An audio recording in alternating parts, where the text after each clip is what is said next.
maintenant Wissam Zizi, alors Diawin Awel sur les violences faites aux femmes. Wissam Awel d'Egdam.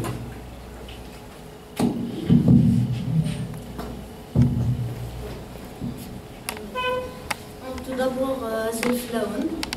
Je tiens à remercier d'abord le café littéraire d'Alpras qui nous a permis de s'exprimer par rapport aux violences faites aux femmes, sachant tout d'abord que c'est quelque chose d'actualité, surtout pour ce mois-là. C'est le 25, c'est la journée internationale pour l'élimination des violences faites aux femmes au niveau international. C'est une journée que l'ONU a décrétée en 66. C'est après l'assassinat des deux sœurs Mirabel en République de Dominique. Voilà, il faut savoir aussi dans nos jours, les femmes dans le monde entier, elles subissent des violences, que ce soit dans le secteur du travail, dans la sphère publique, ou encore dans la sphère privée, c'est-à-dire dans leur domicile conjugal. Et actuellement, justement, ça passe des violences, en commençant par des violences symboliques, passant par des violences verbales, et ça finit presque tout le temps par des violences physiques, et sans oublier aussi l'harcèlement, que ce soit dans différentes sphères. Voilà.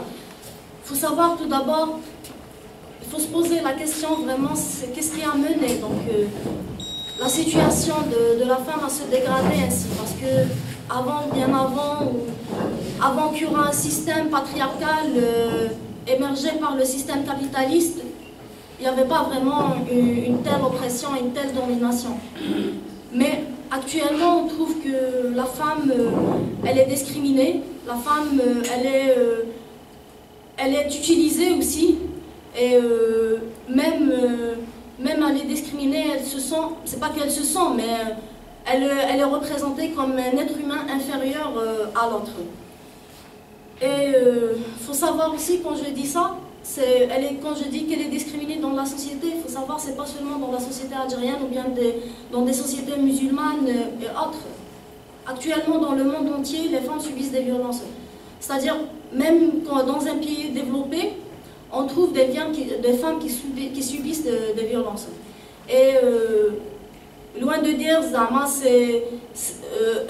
elles, par exemple, dans un pays développé, elles sont quand même plus libres par rapport à nous, ou bien qu'elles ne subissent pas la même violence. Certes, c'est pas la même violence. Certes, c'est pas peut-être le même degré. Mais n'empêche que si on fait référence, par exemple, à des pays développés, on prend l'exemple le plus proche, c'est la France. Et on regarde par exemple notre pays, concernant les lois, on est plus avancé par rapport à eux. Par exemple, dans la sphère du travail, on est plus avancé par rapport à eux. Nous, on a l'égalité des salaires.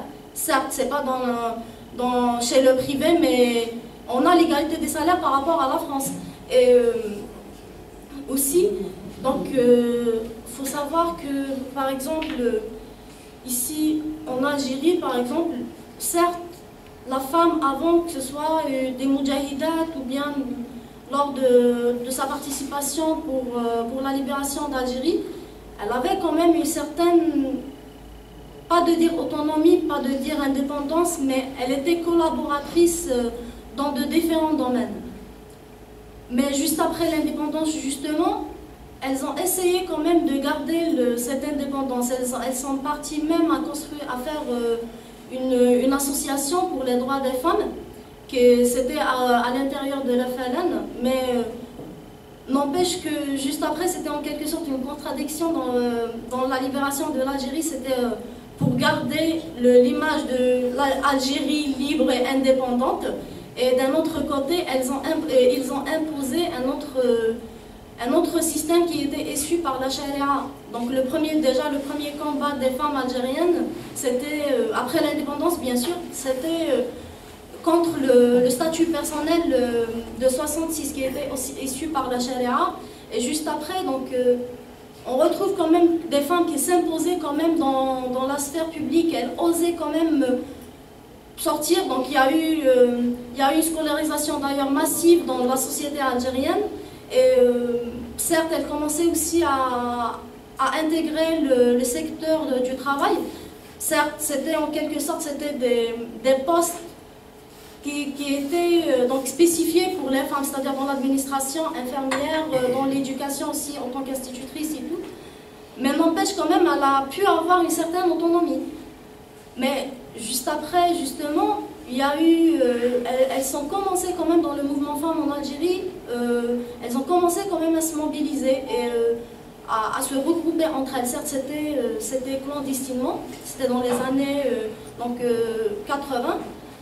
Elles ont commencé à se mobiliser, à s'imposer aussi.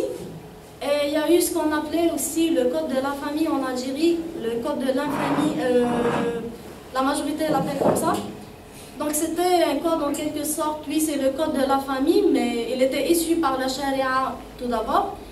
Et c'était un code qui condamnait la femme à être mineure à vie. Et donc elles ont mené quand même un combat par rapport à ça. Et juste après, il y a eu ce qu'on appelle la décennie noire. Donc quelque part, on se pose la question, est-ce que vraiment d'ailleurs notre situation actuelle, elle est en quelque sorte, certes, il y a eu des avancées et tout, mais est-ce que c'est pas ça qui nous a régressé en quelque sorte? Juste après la décennie noire, certes, il y a eu quand même des mouvements femmes en Algérie, mais ils étaient petits tout d'abord, et aussi c'était des affrontations, elles étaient plus dans le combat pour la libération de la femme, mais elles ont intégré même les combats des mouvements, dans beaucoup de mouvements sociaux contre d'ailleurs les islamistes, contre d'ailleurs même le 8 mars en 90, il y a eu la plus grande marche en Algérie des femmes, où il y a eu un affrontement direct avec les islamistes. C'est une marche, je sais pas, c'est cette semaine je pense, j'ai publié ça sur Facebook d'ailleurs, c'était la seule vidéo qui existait. Et c'était un affrontement direct avec les islamistes et tout. Donc ça montre déjà que même la femme, elle a compris à cette période-là que l'islamisation de la société algérienne menait à son emprisonnement. Mais n'empêche, avec ça, certainement, il y a eu des assassinats, il y a eu beaucoup de femmes qui étaient violées, d'autres qui sont disparues. Jusqu'à maintenant, leurs familles, elles ne savent même pas où elles se trouvent. D'ailleurs, Rachida et d'autres contributeurs, donc dans le livre, ils ont écrit sur Katia Bingana. Et on se pose la question, lors de la décennie noire, il y a eu combien de Katia Bingana? Il y a eu combien de militantes, elles étaient assassinées? Il y a eu combien de militantes, elles ont pris la fuite juste par crainte? En citant par exemple, dans notre région, il y en a Bilal Chnin, qui, avec ça, genre, c'est-à-dire que avec toutes les menaces de mort qu'elle a reçues de la part des islamistes, elle a quand même pu avoir une association des Moutov qu'elle est connue jusqu'à maintenant à Tizi Ouzou. Les islamistes n'arrêtaient pas de la menacer, mais avec ça, elle a pu continuer, elle a pu faire un travail de... Moi j'appelle ça un travail de fourmi d'ailleurs, parce que son travail était énorme et gigantesque, où elle partait dans des petits villages avec des vieilles femmes et pour sensibiliser justement contre les violences, pour sensibiliser par rapport à sa place dans la société algérienne. Donc on doit se poser vraiment la question. Et juste après, justement, on dit que oui, actuellement, il y a une progression dans les lois. Il y a par exemple, il y a des lois qui sont enlevées à l'intérieur du Code de la famille. Ça s'est arrêté d'ailleurs en 2006. Le dernier qui a touché le Code de la famille, c'était Ouilia le 11 mai 2006. Et juste après, certes, par exemple, il y a des sujets qui restent tabous dans la société algérienne. Même en tant que femme, qu'on se fasse harceler, juste un harcèlement verbal dans la rue, on n'ose pas le dire. On n'ose pas briser ce silence-là, rien que ça. Mais n'empêche, avec un travail quand même de certains féministes, elles ont, je cite Soumia Salhi dans l'UGTA, qui a imposé quand même la pénalisation de l'harcèlement dans le secteur du travail. Et donc le code pénal justement, il a changé en 2015, où ils ont intégré de nouvelles lois. Et certainement, il y a beaucoup de femmes qui ne sont même pas au courant par rapport à ces changements-là. Donc il y a des lois qui ont été changées, d'autres ajoutées par rapport à l'harcèlement de rue. par rapport à sa pénalisation et aussi dans le secteur du travail, mais aussi, plus important, par rapport à la violence économique. On peut revenir sur ça dans le débat, et aussi à la violence conjugale. Actuellement, en Algérie, on a des augmentations, des chiffres explosifs par rapport à la violence conjugale, mais personne ne ose en parler. C'est comme si c'est comme les autres partis islamistes en 2015 quand ils ont voulu voter la notion du pardon qui existe dans les violences, donc dans le code pénal par rapport à la loi qui pénalise la violence conjugale. Justement, ils ont dit comme quoi on freine au secteur privé, enfin c'est pas un secteur maintenant, c'est on freine aux règles privées de la famille, c'est comme si on va la détruire et tout le charabia qu'ils disent après.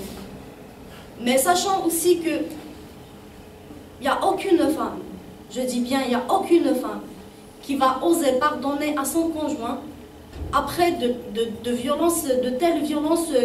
Bon, ça passe de violence à la ça passe de violence symbolique vers des violences physiques. Je ne pense pas qu'une femme vraiment peut pardonner ce genre de choses. Mais n'empêche avec cette notion du pardon, n'empêche avec ce qu'on appelle entre guillemets...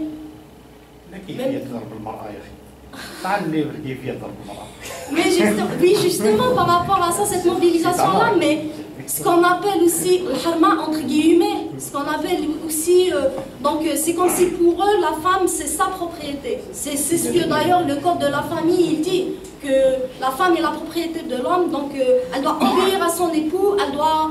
Il y a beaucoup de trucs de toute façon qui...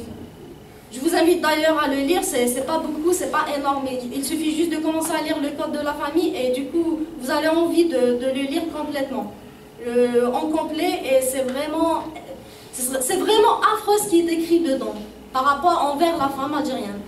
Et par rapport justement au code pénal, ce que je voulais dire, je reviens sur ça, c'est qu'il y a des lois, oui, mais est-ce que vraiment ces lois-là suffisent? C'est une avancée, oui, mais est-ce que c'est vraiment suffisant dans la société algérienne qui est battue sur la misogynie envers la femme, qui est donc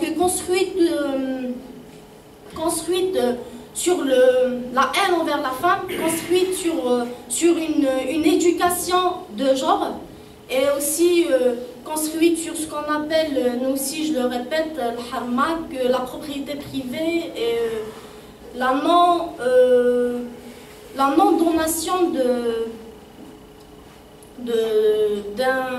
la non-donation, comment dirais-je ça, la non-donation du mot, non, c'est loin de l'héritage, la non-donation du mot être humain à une femme. Voilà, je vais terminer sur ça pour passer la parole à Rachid.